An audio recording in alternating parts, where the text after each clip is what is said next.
하나님 말씀 같이 보도록 하겠습니다. 하나님 말씀은 사무엘상 3장 1절부터 10절 말씀입니다. 우리가 오늘 보실 하나님의 말씀은 구약성서 혹은 히브리 성경이라고 그러죠. 히브리 성경에 있는 사무엘상 3장 1절부터 10절 말씀을 같이 보도록 하겠습니다. 여러분을 대신해서 제가 대독해 드리도록 하겠습니다. 아이 사무엘이 엘리 앞에서 여호와를 섬길 때에는 여호와의 말씀이 희귀하여 이상이 흔히 보이지 않았더라. 엘리의 눈이 점점 어두워가서 잘 보지 못하는 그때에 그가 자기 처소에 누웠고 하나님의 등불은 아직 꺼지지 아니하였으며 사무엘은 하나님의 궤에 있는 여호와의 전에 누웠더니 여호와께서 사무엘을 부르시는지라 그가 대답하되 내가 여기 있나이다 하고 엘리에게 달려가서 가로되 당신이 나를 부르셨기로 내가 여기 있나이다 가로되 나는 부르지 아니하였으니 다시 누우라. 그가 가서 누웠더니 여호와께서 다시 사무엘을 부르시는지라 사무엘이 일어나 엘리에게로 가서 가로되 당신이 나를 부르셨기로 내가 여기 있나이다 대답하되 내 아들아 내가 부르지 아니하였으니 다시 누우라 하시니라. 사무엘이 아직 여호와를 알지 못하고 여호와의 말씀도 아직 그에게 나타나지 아니한 때라 여호와께서 세 번째 사무엘을 부르시는지라 그가 일어나 엘리에게로 가서 가로되 당신이 나를 부르셨기로 내가 여기 있나이다. 엘리가 여호와께서 이 아이를 부르신 줄을 깨닫고 이에 사무엘에게 이르되 가서 누웠다가 그가 너를 부르시거든 내가 말하기를 여호와여 말씀하옵소서 주의 종이 듣겠나이다 하라. 이에 사무엘이 가서 자기 처소에 누우니라. 여호와께서 임하여 서서 전과 같이 사무엘아 사무엘아 부르시는지라 사무엘이 가로되 말씀하옵소서 주의 종이 듣겠나이다. 하나님의 말씀이었습니다. 여러분 제 장인 어른께서요 89세이신데 지금 서울 근교 부천에 사십니다. 제가 가끔 문안 인사를 드리는데 어떻게 연락을 드릴까요? 당연히 제 스마트폰을 사용해서 인사를 드립니다. 제가 독일에서 근무할 때 결혼을 88년도에 했는데요. 그 당시에는 국제전화기가 너무 힘들어 편지를 쓰던 시절이 있었습니다. 그래서 제가 제 장인한테 편지 쓰던 그런 기억이 나는데 글쎄요, 여러분 지금도 혹시 한국에 계시는 가족들이나 지인들에게 편지를 쓰시나요? 그런 분은 아무도 없겠죠, 그렇죠? 이메일을 쓰시면은 몰라도. 요즘에는 스마트폰이 아주 대세인 세대입니다. 아마 스마트폰이 없다면 현대인들은 하루, 아니 1분도 살 수가 없을 것 같아요. 제가 이제 집에서 이제 새벽에 차를 몰고 시애틀로 출근할 때 제일 먼저 착각하는 것이 뭐겠습니까? 스마트폰입니다. 한 번은 한참 운전을 하다가 갔는데 갑자기 폰을 잊어버린 게 생각이 나가지고 도대체 마음이 불안해서 다시 집으로 돌아왔습니다. 오늘 아침에 저희 사모님도 차를 타시자마자 스마트폰을 잊어버리셔서 집에 다시 들어가셔서 다시 갖고 나왔습니다. 아마 우리 모두 경험했으리라고 생각을 합니다. 제가 서울에서 근무할 때 이제 가끔 이제 지하철을 타고 다녔는데요. 지하철을 타면 참 우리 한국에 신기한 풍경이 있습니다. 그것은요, 남녀노소 물론하고, 서 있는 사람들인지, 앉아 있는 사람들인지 모두 스마트폰에 눈이 가 있는 거예요. 심지어는 유치원 아이들까지 아주 그냥 능숙하게 스마트폰을 쓰는 것을 보고 제가 아주 혀를 찬 적이 있습니다. 그래서 그런지 지금은 스마트폰이 없으면 하루도 살 수가 없는 그런 시대가 된 것 같습니다. 물론 예외는 있습니다. 저희 어머니가 85세이신데 이 양반은 지금도 옛날 아주 재래식 랜드라인 그런 폰을 쓰시고 계십니다. 그래서 그런지요, 스티브 잡스가 참 대단한 사람이에요. 여러분 안 그렇습니까? 애플 회사를 창립해서 그 통신 기술과 인문학을 그 하이브리드 접속을 시켜서 만든 제품이 바로 저희들이 쓰고 있는 스마트폰입니다. 첫 번째 아이폰이 그러니까 16년 전 2009년 1월 9일 출시가 되었다고 그래요. 그래서 제가 이 전화기가 도대체 어떻게 진화가 되었는지 궁금해졌습니다.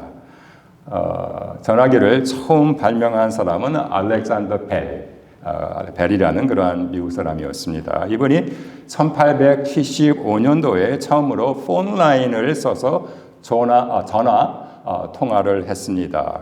그 후로 약 150년 동안 이 전화는 끊임없이 진화하고 발전해 왔습니다. 그러나 기본적인 용도는 150년 전이나 저희들이 현재 살고 있는 2023년이나 똑같습니다. 내가 상대방에게 말을 하고 또 상대방의 말을 듣는 것, two-way communication. 뭐 요즘에는 뭐 멀티-way communication 해가지고 뭐 세 사람, 네 사람하고도 이야기를 할 수 있지만 아무튼 나와 상대방이 서로 커뮤니케이션을 하는 그러한 펑션은 뭐 옛날이나 지금이나 똑같습니다. 그래서 뭐 재래식 폰이나 지금 최신형 스마트폰이나 전화는요, 나와 상대방을 연결시켜주는 매체 혹은 미디움이라고 저희들이 생각을 할 수가 있습니다. 그렇다면요, 여러분, 나와 하나님을 연결시켜주는 그런 매체는 무엇일까요? 그것은 말씀입니다. 맞습니다. 말씀입니다. 우리 하나님은 말씀하시는 하나님이십니다. 하나님과 말씀은 뛸래야 뛸 수 없는 관계입니다. 하나님이 없으면 말씀도 없고 말씀이 없으면 하나님도 없습니다. 오늘 말씀도 예외가 아닙니다. 자, 이제요, 하나님께서 어떻게 사무엘에게 말씀이라는 그 매체를 통해서 오셨는지 한번 간단히 살펴보도록 하겠습니다. 그래서요, 본문 말씀을 이해하기 위해서는 먼저 사무엘서를 전체적으로 한번 이해하는 게 좋을 것 같습니다. 사무엘서는요, 사무엘상, 사무엘하 이렇게 두 권으로 구성되어 있는데 한나라는 여성이 젊은 여성이 사무엘상 1장에서 간절하게 기도하는 것으로 시작을 해서 다윗 왕이 사무엘하 24장에서 또 간절하게 기도하는 것으로 끝납니다. 그래서요, 사무엘서는 기도로 시작해서 기도로 끝나는 책이 바로 사무엘서입니다. 사무엘이 활동했던 당시는요, 이스라엘 역사를 쭉 한번 보면은 딱 중간이 되는 때인데 주목할 만한 것은 하나님께서 아브라함을 부르신 지 딱 1000년 후에 말씀으로 사무엘을 부르셨습니다. 그리고 그 후 딱 1000년 후에 말씀 되시는 예수님께서 이 땅에 태어나셨습니다. 오늘 저희들이 읽은 사무엘서에는 세 명의 중요한 인물들이 등장을 합니다. 그 사람들의 이름은 사무엘, 사울, 그리고 다윗입니다. 그래서 여러분 사무엘서를 쭉쭉쭉 읽어 나가시면은 이 당시는 사사 시대인데 사사 시대에서 왕정 시대로 넘어가는 역사적으로 보면요 이스라엘에게는 아주 굉장히 중요한 시대라고 저희들이 볼 수가 있습니다. 그래서 이 사무엘과 사울과 다윗에 얽히고 설킨 그 모든 이야기들이 이스라엘의 역사를 지탱해 주는 그러한 역할을 하고 있는 것을 우리가 볼 수 있습니다. 네, 이 모든 것은 하나님께서 어린 아이 사무엘을 부르시고 그에게 말씀하는 사건으로부터 시작을 합니다. 오늘 본문 말씀에서는요, 두 명의 등장인물을 만날 수가 있습니다.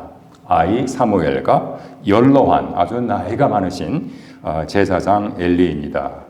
글쎄요, 조금 속된 말로 아이 사무엘은 엘리 제사장의 시다 역할을 들고 있었습니다. 그 전장 2장에서는 사무엘의 어머니 한나와 엘리 제사장의 두 아들 그들의 이름이 호프니와 피니하스인데 그들을 만날 수가 있습니다. 여러분들이 잘 아시는 대로 한나는 정말 간절하게 하나님 앞에 기도해서 얻은 자기 아들 사무엘을 하나님께 바쳤고 그래서 이 아이는 성전에서 자라고 있었습니다. 이 당시에 엘리 제사장 두 아들 호프니와 피니하스도 성전에서 제사장으로 일을 하고 있었습니다. 근데 이 당시에는요, 제사장들의 그 일하는 기간이 20세에서 50세 정도였으니까 아마 모르긴 몰라도 이 두 아들 호프니와 피니하스는 글쎄 한 20대 초반, 20살, 21살, 22, 23이 아닌가 이렇게 한번 추측을 해봅니다. 자, 그 역사적인 배경을 저희들이 보고서 한번 본문을 살펴보겠습니다.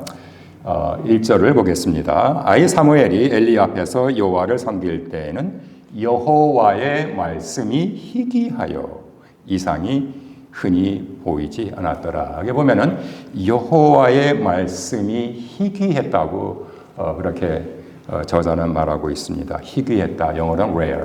그러니까 뭐 전혀 없었다. 그런 말과 똑같습니다. 여러분, 하나님께서는요, 아브라함을 부르신 후 계속해서 이스라엘 백성들에게 끊임없이 말씀을 하셨습니다. 그런데 무슨 이유인지는 몰라도 엘리 제사장 시대에는 하나님 말씀이 뚝 그쳤습니다. 하나님 말씀이 없다는 것은요, 이 언약 백성들에게는 정말 충격적인 일이 아닐 수 없습니다. 그것은요, 그들과 하나님 사이에 매체가 더 이상 존재하지 않는다는 것과 똑같습니다. 제가 2020년 2월 달에 캘리포니아 모하비 사막이 있는데요. 완전 사막입니다. 모하비 사막 중간에 위치한 폴 올린이라는 그 부대로 이제 부임을 받아서 갔습니다. 제 군사역의 마지막 임무지였었습니다. 이제 주일이 되면은 예배가 그쪽 교회에서 이제 세 개의 예배가 있어요. 9시 예배, 11시 예배, 그리고 오후 1시 예배가 있는데 이제 첫 번째 주일이 돼서 제가 각 예배 모임에 찾아가서 그 교인들에게 성도님들에게 이제 인사를 하고 제 소개를 했습니다. 두 번째 주일이 되었습니다. 또 똑같이 제가 새 예배 모임에 찾아가서 제 나름대로의 목회 비전을 이야기하고 함께 우리 교회와 우리 부대 커뮤니티를 위해서 섬기자고 할 때 많은 분들이 동감을 했습니다. 그런데요, 세 번째 주일이 되기 전에 난데없는 코빗이 터져버려 모든 예배와 모임이 갑자기 중단돼 버렸습니다.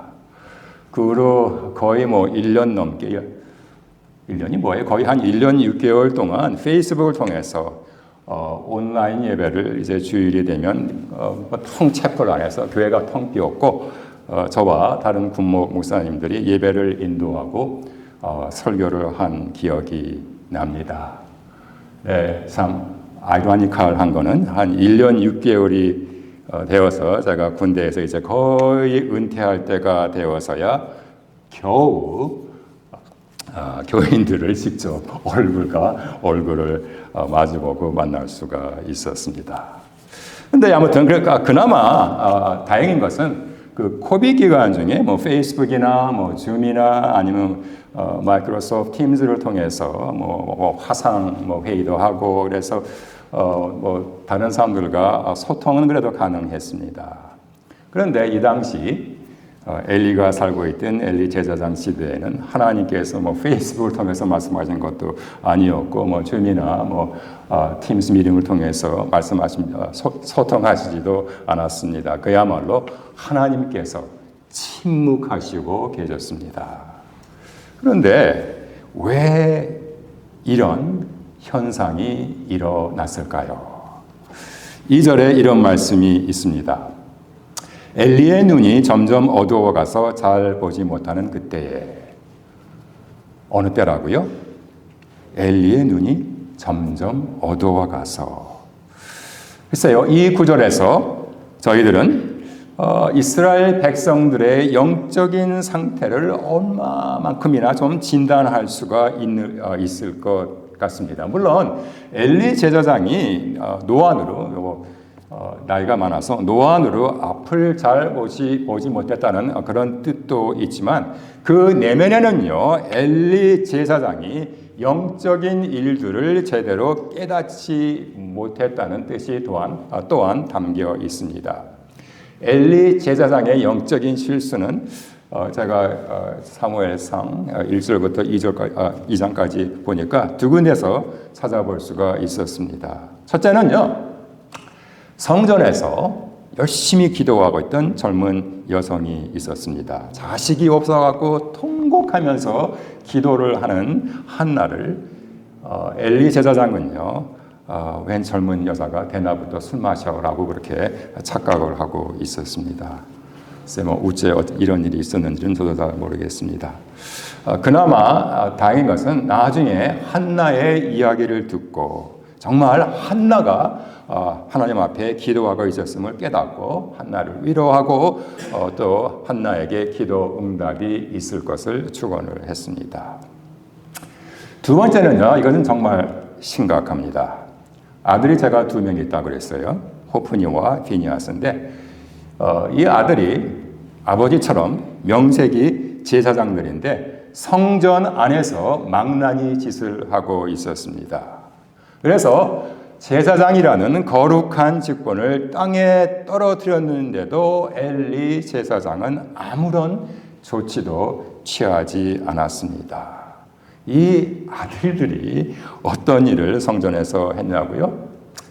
이제 백성들이 하나님 앞에 예배드리기 위해서 제사 드리기 위해서 그 당시에는 양이나 소를 바쳤겠지요. 그래서 이제 삶아서 이제 주님 앞에 드려야 되는데 이 두 아들은 먼저 하나님 앞에 드리기 전에 냉큼 고기를 떼어 먹어버렸습니다. 요즘 말로 쉽게 말하면 헌금을 가로챈 것입니다. 그것도 모자라서 성전에서 일하는 젊은 여성들을 성추행을 했습니다.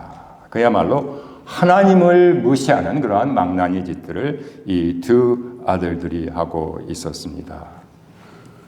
어째 이런 일이 저도 잘 모르겠습니다. 어쩌면요, 이 두 아들들이 자기 두 아들들이 하도 그냥 하나님을 업신여기고 망나니 짓을 하니까 글쎄요, 거기에 충격을 받아서 이 아이 사무엘에게 자기의 온정을 베풀지 않았나 그렇게 한번 제가 생각을 해 보았습니다.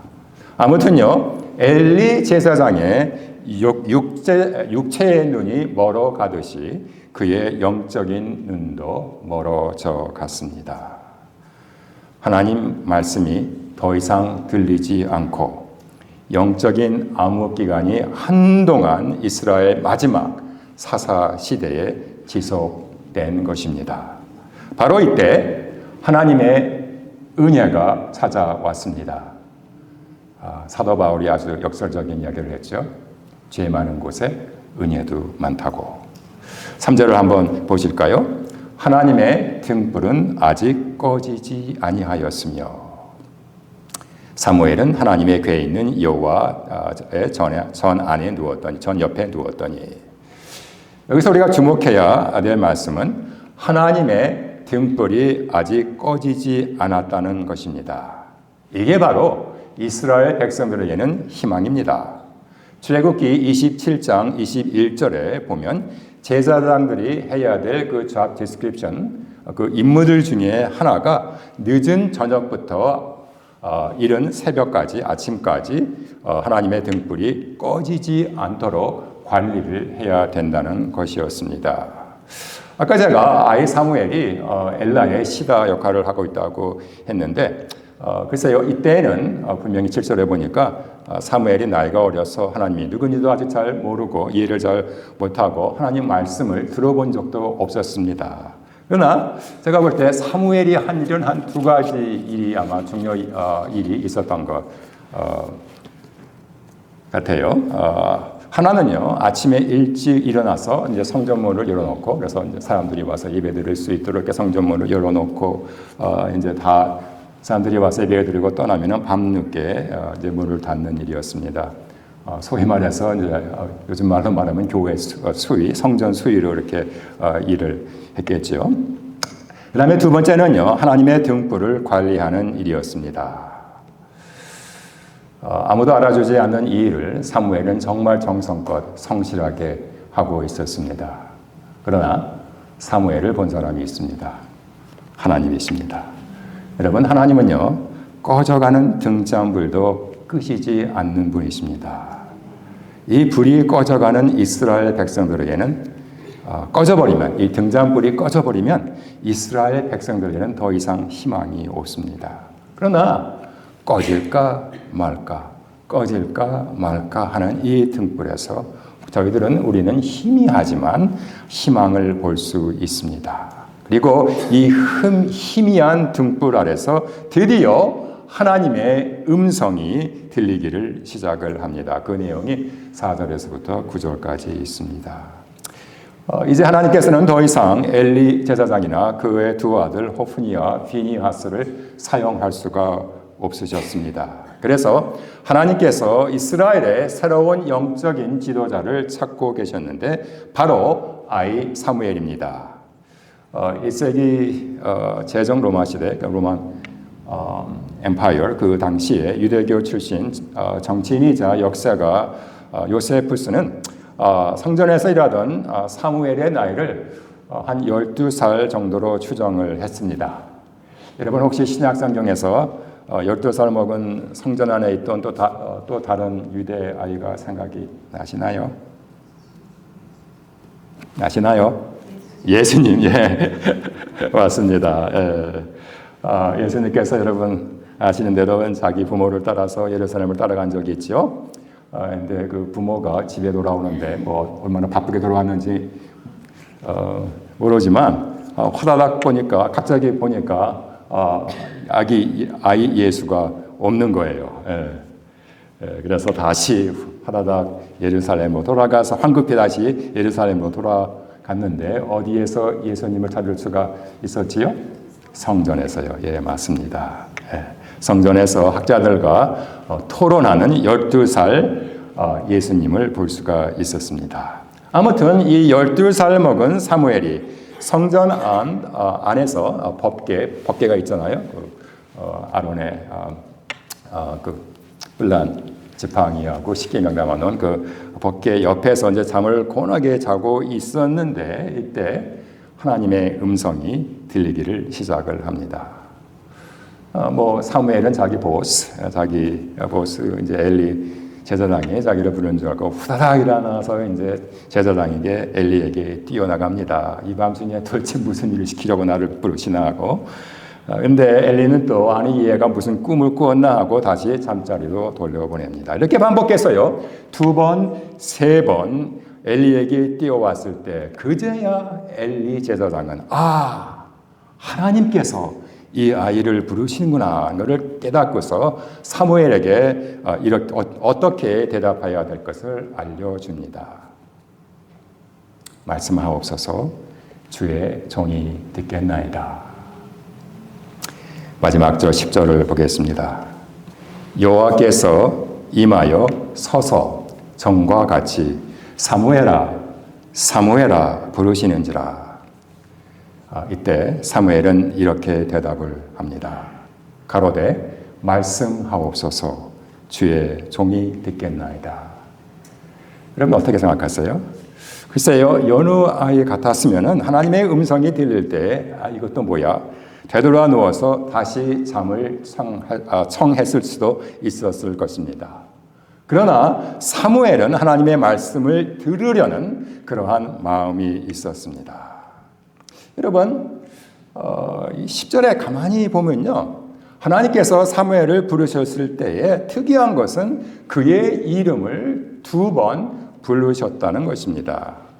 근데 우리가 그럴 수도 있지 하고 그냥 쉽게 넘어갈 수도 있지만 성경에서요. 하나님께서 어떤 사람의 이름을 2번 부르실 때는 항상 거기에 특별한 이유가 있었습니다. 창세기 22장 11절에 하나님께서 아브라함의 이름을 아브라함아 하면서 2번 부르셨습니다. 하나님께서 이 아브라함을 모든 민족의 믿음의 아버지로 세우셨습니다. 출애굽기 3장 그 불타는 떨기나무 앞에서 하나님께서 모세의 이름을 모세야 하시면서 2번 부르셨습니다. 하나님께서는요, 모세를 사용하셔서 이스라엘 백성들을 애굽에서 탈출시켜 약속의 땅으로 가는 그러한 글쎄요, 이스라엘 역사상에서 가장 위대한 지도자로 할까요? 네, 그러한 지도자로 모세를 세워주셨습니다. 오늘 본문 말씀에서도 하나님께서 사무엘의 이름을 2번 부르셨습니다. 사무엘아.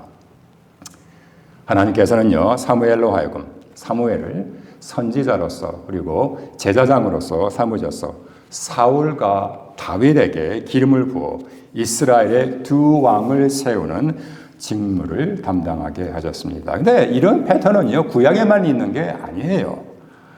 신약에도 있습니다. 사도행전 9장 4절에서 우리 예수님께서 사울의 이름을 사울아 하시면서 2번을 부르시는 것을 저희들이 볼 수가 있습니다.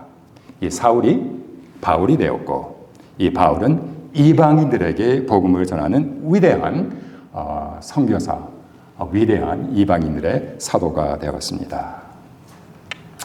여러분, 말씀을 한번 정리하기를 원합니다.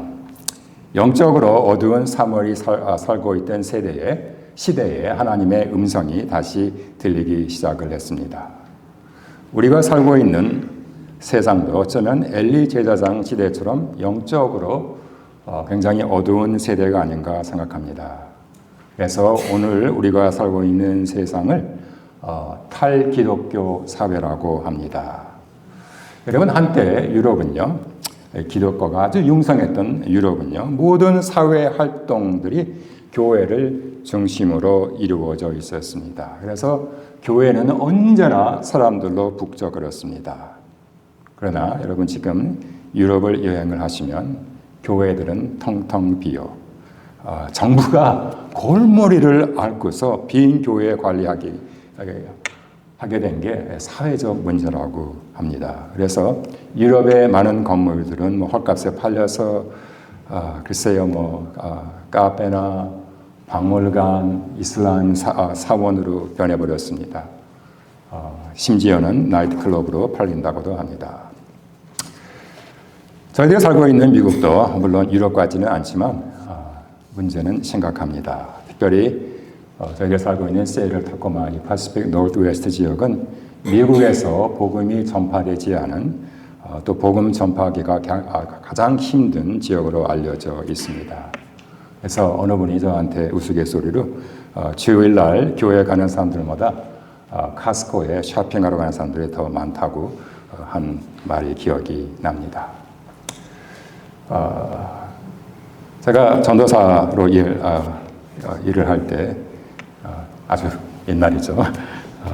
30몇 년 전에 우리 나이 드신 목사님들이 미국을 기독교 국가라고 말씀하시곤 하셨습니다. 장기자들이 와서 세운 그 나라가 미국이야.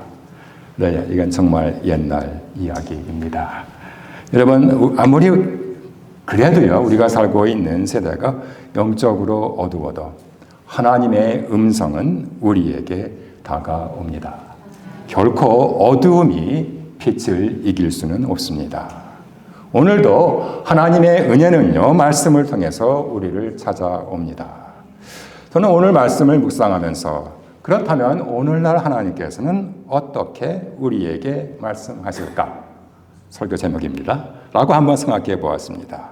물론 하나님께서 더 이상 사무엘에게 말씀하신 것처럼 직접 음성을 통해서 말씀하시지는 않습니다. 왜요? 히브리서 기자가 이렇게 대답을 합니다.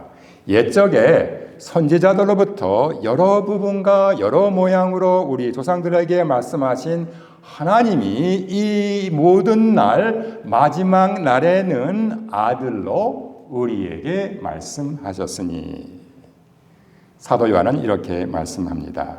태초에 말씀이 계시니라. 이 말씀이 하나님과 함께 계셨으니 이 말씀은 곧 하나님이시니라.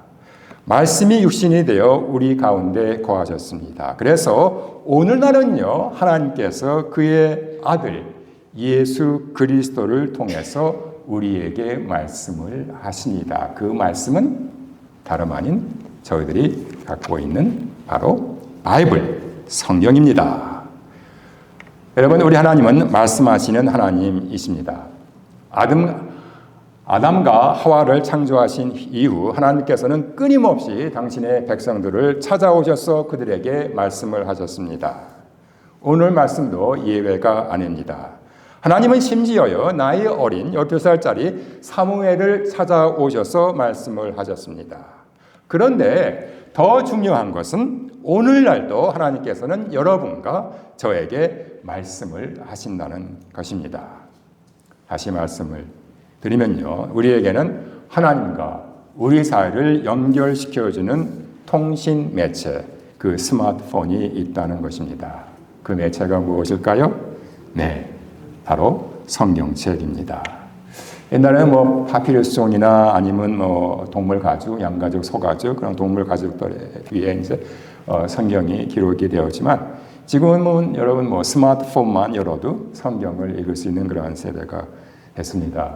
그래서 그런지 얼마 전까지만 해도 거의 모든 사람들이 이렇게 두툼한 성경책을 들고, 제가 이 성경책은 한국에서 근무할 때 영락교회 목사님들이 우리 군목들을 초청을 해갖고 받은 선물인데, 이 성경책을 들고 다니는 사람들의 숫자가 점점 줄어들어 가고 있습니다. 그런데 중요한 것은요, 그게 문제가 아니라 지금도 하나님께서는 성경이라는 매체를 통해서 여러분이 그런 피지컬한 성경을 통해서 보든지 아니면 뭐 스마트폰을 통해서 보든지 우리에게 말씀을 하신다는 것입니다.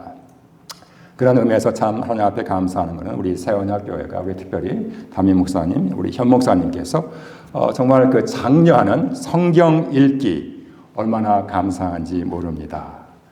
사랑하는 여러분, 하나님께서는요, 지금도 우리를 부르시고 우리에게 말씀하십니다. 바라기는 이 성경을 통해서 여러분 모두가 하나님과 교제하시고 또한 하나님께서 여러분 한 분 한 분을 당신의 나라를 위해서 귀하게 쓰시기를 축원드립니다. 말씀하옵소서. 주의 종이 듣겠나이다. 하나님 아버지, 오늘 주신 말씀 감사드립니다. 오늘도 우리에게 성경을 통해서 말씀하시고 귀한 은혜를 주심을 인해서 감사를 드립니다. 성경을 통해서 말씀으로 오신 예수 그리스도를 저희들이 인격적으로 만나고 주님과 교제하고 주님의 나라를 위해서 힘쓰는 저희 새언약교회 한 분 한 분 되기를 원합니다. 예수님의 귀하신 이름으로 기도드렸습니다. 아멘.